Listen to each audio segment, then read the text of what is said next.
Ho visto la macchina e ho detto questa è del mio amico e questo era il cognato di quello che è morto.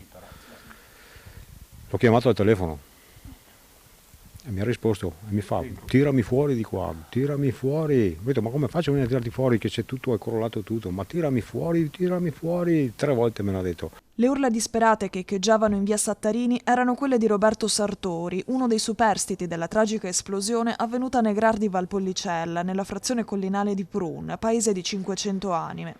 Una deflagrazione imponente, forse causata dall'esplosione di una bombola del gas, che ha provocato il crollo di una palazzina di 3 piani con all'interno Rosanna Marchesini, di 68 anni, il figlio Christian, di 33, e Bruno Savoia, anche lui 68enne, morto schiacciato tra le macerie. Ho sentito un boato terribile, pensavo fosse un aereo che era caduto, un boato però un po' sincopato, era un po' soffocato, probabilmente le mura hanno chiuso.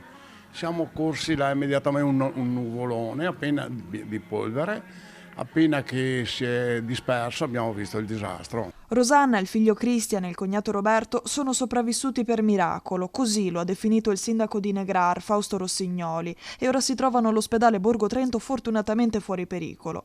Una tragedia che ha scosso profondamente questo piccolo paese di collina, dove non succede mai niente, così ci dicono i suoi abitanti, ma che ha saputo mettersi all'opera per coloro che si sono trovati senza una casa da un giorno all'altro. Le persone di questa comunità, con il loro grande cuore, hanno cominciato già a pensare a cosa potranno fare nel momento in cui i feriti saranno dimessi, cosa potranno fare per le persone che sono state evacuate perché le loro case non sono più agibili. A Prun resta ora il dolore per la perdita di un compaesano conosciuto e molto ben voluto, Bruno, da poco andato in pensione dopo una vita di duro lavoro. Aveva una gran passione anche per il calcio e ha fatto anche l'allenatore per le squadre qua, diciamo, limitrofe.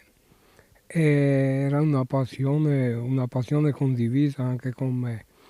Era una famiglia stimata, una famiglia riservata che ha scosso tutta la comunità qua, sia di Prun che dei paesi qua vicini. È facile dirlo quando uno muore, però lui è il caso di dirlo, era una brava persona.